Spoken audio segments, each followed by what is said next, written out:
AP deputy CM Pawan Kalyan పై ప్రకాష్ రాజ్ వరుస ట్వీట్లు దుమారం రేపుతున్నాయి. గెలిచే ముందు ఒక అవతారం, గెలిచాక మరో అవతారం అంటూ సెటైర్లు వేశారు. ఏంటి అవతారం, ఎందుకు మనకి అయోమయం అంటూ ట్వీట్ చేశారు.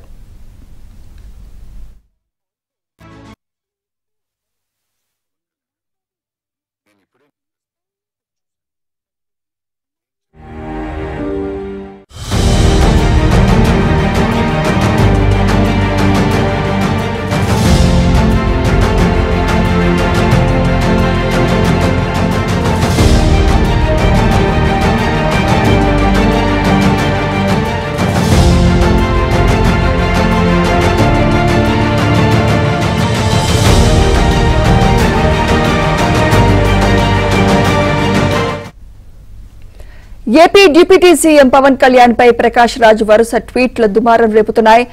గెలిచే ముందు ఒక అవతారం, గెలిచాక మరో అవతారం అంటూ సెటైర్లు వేశారు. ఏంటి అవతారం, ఎందుకు మనకి అయోమయం అంటూ ట్వీట్ చేశారు.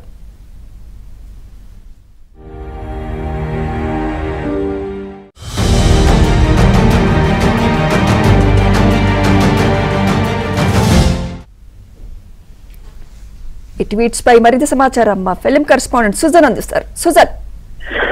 సుమిత్ర, ఎప్పుడైతే లడ్డు విషయంలో సున్నితమైన అంశం అని చెప్పేసి ప్రకాష్ రాజ్ కు వార్నింగ్ పవన్ కళ్యాణ్ ఇచ్చారు, అప్పటి నుంచి కూడా పవన్ కళ్యాణ్ టార్గెట్ గా ప్రకాష్ రాజ్ రోజుకొక ట్వీట్ ను వేస్తూ వస్తున్నారు.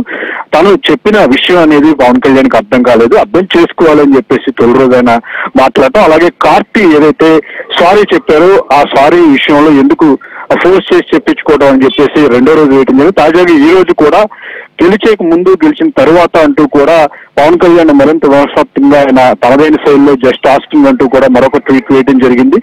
ఏదైతే ప్రకాష్ రాజ్ తొలి రోజు చెప్పారో ఖచ్చితంగా పవన్ కళ్యాణ్ తను గురించి మాట్లాడారు, ఆయన మాట్లాడిన మాటలన్నిటికీ కూడా నేను సమాధానాలు చెప్తాను, షూటింగ్ లో ఉన్నాను, 30వ తారీఖు వచ్చిన తర్వాత ఖచ్చితంగా పవన్ కళ్యాణ్ తో కూర్చుని మాట్లాడతాను, ఆయన ప్రతి ప్రశ్నకు నా దగ్గర సమాధానాలు ఉన్నాయని చెప్పేసి కూడా ప్రకాష్ రాజ్ అనటం, అప్పటి నుంచి కూడా వరుసగా ఆయన టార్గెట్ చేస్తూ రోజుకు ఒక ట్వీట్ వేస్తూ వస్తున్నారు.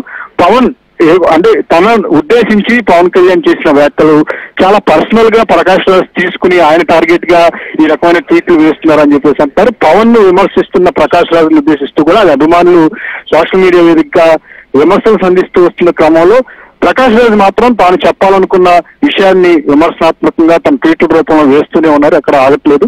సో 30వ తారీఖు ఆయన చెప్పినట్టు మరి వచ్చి ప్రకాష్ రాజ్ పవన్ కళ్యాణ్ ఉద్దేశిస్తే ఆయన ప్రతి మాటగా సమాధానం చెప్తాను అంటున్నారు కాబట్టి ఏం మాట్లాడతారు ఏంటి. సో వీళ్ళిద్దరి మధ్య ఈ లడ్డు ఇష్యూ అనేది వీళ్ళిద్దరి మధ్య ఒక పర్సనల్ వ్యవహారాలుగా మారిపోయిన పరిస్థితుల్లో ముందు ఈ ఎలా ఉంటుంది ఏంటి అనేది మాత్రం చాలా ఇంట్రెస్టింగ్ గా మారిన పరిస్థితి మనకు కనిపిస్తుంది. Right, thank you Sujan.